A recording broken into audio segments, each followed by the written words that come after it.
አርዕስተ ዜና። የህብረት ሥራ ማህበራት ጠንካራ የህግ ማዕቀፍ እንዲኖራቸው ማድረግ ያስፈልጋል ተባለ። የኢትዮጵያ ህብረት ሥራ ኮሚሽን የተሻለ መስራት ያስችለናል ያለውን ጠንካራ የሪፎርም ሥራ እያከናወነ መሆኑን ገልጿል። ትሰሙታላችሁ። ዮድ አቢሲኒያ በአዲስ አበባ ቴዎድሮስ አደባባይ አካባቢ አዲስ የባህል አዳራሽ ለስራ ዝግጁ ማድረጉን አስታውቋል። 80 ሚሊዮን ብር መዋለ ንዋይ ፈሶበታል የተባለው ይህ ፕሮጀክት በአንድ ጊዜ 1500 ሰዎችን የማስተናገድ አቅም እንዳለው ተነግሯል። ዝርዝሩን ይዘናል። በሞተር ብስክሌት የሚንቀሳቀሱ ታጣቂዎች በናይጄሪያ ኒጀር ግዛት በሚገኙ 3 መንደሮች ላይ በፈጸሙት ጥቃት ቢያንስ 46 ሰዎች መገደላቸው ተገለጸ። ይህ የኃይል እርምጃ ናይጄሪያ የጸጥታ ስጋቶችን ለመቆጣጠር የምታደርገውን ጥረት በድጋሚ በትኩረት እንዲታይ ያደረገ ሲሆን ጥረቱም በአሜሪካው ፕሬዝዳንት ዶናልድ ትራምፕ ከፍተኛ ትችት ቀርቦበታል። እንነግራችኋለን። የእስራኤሉ ጠቅላይ ሚኒስትር ቤንያሚን ኔታንያሁ ማናቸውም የኒኩሌር ስምምነት ኢራን ያጠራቀመችውን የዩራኒየም ክምችት እንድታስወግድና ዳግም የማበልጸግ አቅም እንዳይኖራት ማድረግ አለበት አሉ። ኔታንያሁ ይህንን ያሉት የአሜሪካና የኢራን ባለስልጣናት በስዊዘርላንድ ለሁለተኛ ዙር ድርድር ከመገናኘታቸው በፊት ነው። ተጨማሪውን ይዘናል። እነዚህንና ሌሎች መረጃዎችን አብራችሁን ስትሆኑ የምታገኙ ይሆናል። ከዜናዎቹ ጋር ኃይለ ገብርኤል ታደሰ ነኝ።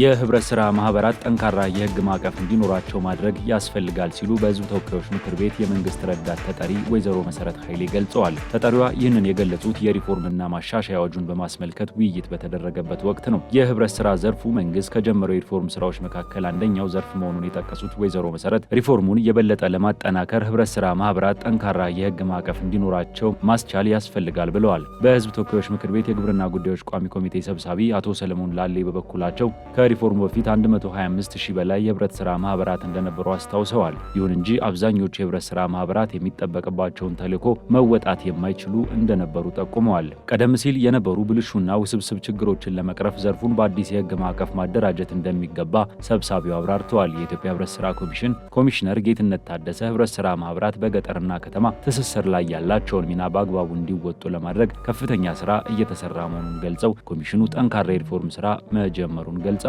አቶ ጌትነት አክለውም የህዝብ ተወካዮች ምክር ቤት በማህበራቱ የሚደረገውን ሪፎርም በአግባቡ መረዳቱ በዘርፉ ይስተዋሉ የነበሩ በርካታ ብልሹና የአደረጃጀት ችግሮችን ለመቅረፍ ትልቅ አቅም እንደሚፈጥርላቸውም ጠቅሰዋል።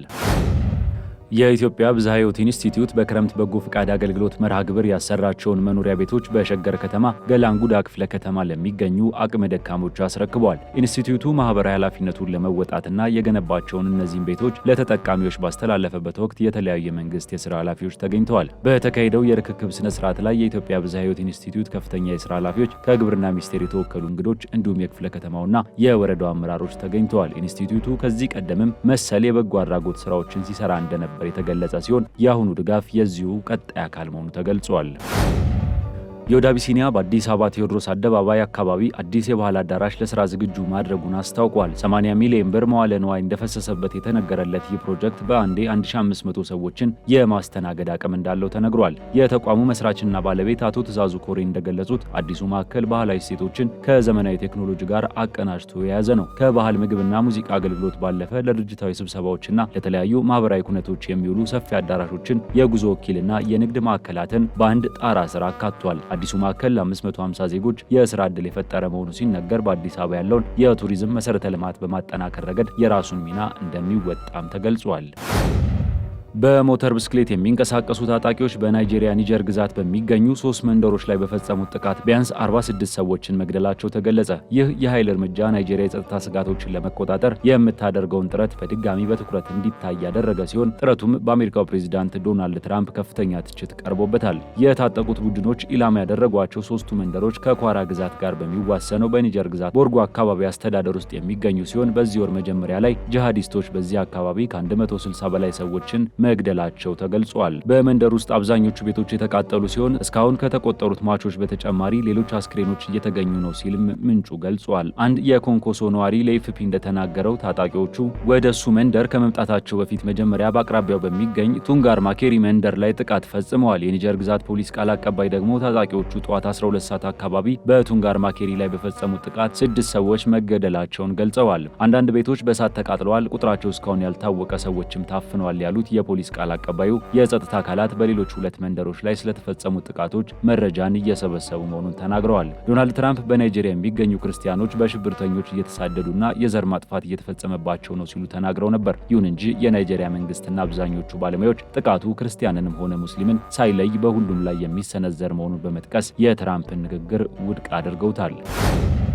የእስራኤሉ ጠቅላይ ሚኒስትር ቤንያሚን ኔታንያሁ ማናቸውም የኒኩለር ስምምነት ኢራን ያጠራቀመችውን የዩራኒየም ክምችት እንድታስወግድና ዳግም የማበልጸግ አቅም እንዳይኖራት የሚያደርግ መሆን ይገባዋል ሲሉ አሳሰቡ። ኔታንያሁ ይህንን ያሉት የአሜሪካና የኢራን ባለስልጣናት በስዊዘርላንድ ለሁለተኛ ዙር ድርድር ከመገናኘታቸው በፊት ነው። እስራኤል በተጨማሪም ኢራን የባሊስቲክ ሚሳኤል ፕሮግራሟን እንድታቆምና ለተተኪ ቡድኖች የምታደርገውን ድጋፍ እንድታቋርጥ ጠይቃለች። በሌላ በኩል የኢራን ምክትል የውጭ ጉዳይ ሚኒስትር ማጂድ ታክት ራቫንቺ ማዕቀቦች የሚነሱ ከሆነ 60 በመቶ የበለጸገውን ዩራኒየም ማቅለጥን ጨምሮ ለስምምነት ዝግጁ መሆናቸውን ገልጸዋል። ሆኖም ዩራኒየም የማበልጸግ መብታቸውን እንደ ቀይ መስመር እንደሚመለከቱት አስታውቀዋል። አሜሪካ በበኩሏ በዲፕሎማሲው መስክ እያደረገች ካለው እንቅስቃሴ ጎን ለጎን 2 የአውሮፕላን ተሸካሚ መርከቦችን ወደ ቀጠናው በመላክ ወታደራዊ ግፊቷን አጠናክራለች። የውጭ ጉዳይ ሚኒስትር ማርኮ ሩቢዮ ፕሬዝዳንት ትራምፕ በድርድር የሚገኝ ውጤትን እንደሚመርጡ ገልጸው የአሜሪካ ተደራዳሪዎች በጄኔቫ ከኢራን የውጭ ጉዳይ ሚኒስትር አባስ አራቺ ጋር እንደሚገናኙ አስታውቀዋል ሲል ቢቢሲ ዘግቧል። የዩክሬን ብሔራዊ ደህንነት አገልግሎት ሩሲያ ለስልታዊ ተቋማት ጥበቃ የምትጠቀምባቸውንና ዘመናዊ የተባሉትን የፓንትሲር የአየር መከላከያ ስርዓቶች ግማሽ ያህሉን ማውደሙን አስታወቀ። ተቋሙ ባወጣው መግለጫ መሰረት ባለፉት ወራት በተከናወኑ የተቀናጁ ጥቃቶች የሩሲያን የአየር መከላከያ አቅም በከፍተኛ ሁኔታ ማዳከም መቻሉን ገልጸዋል።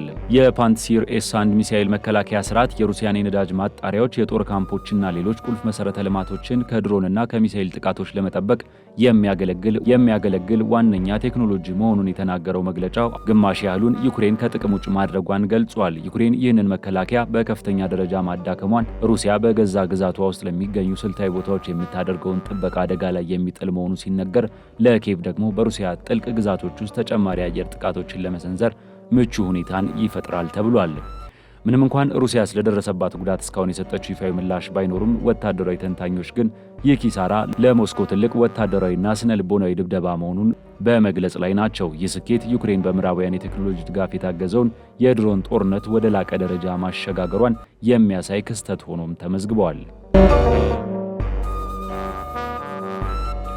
ውድ የሀገሬ ቴሌቪዥን ተመልካቾቻችን የሰዓቱ መረጃዎች እነዚህን ይመስሉ ነበር። ከቀሪ የሀገሬ ቴሌቪዥን መሰናዶች ጋር መልካም ጊዜ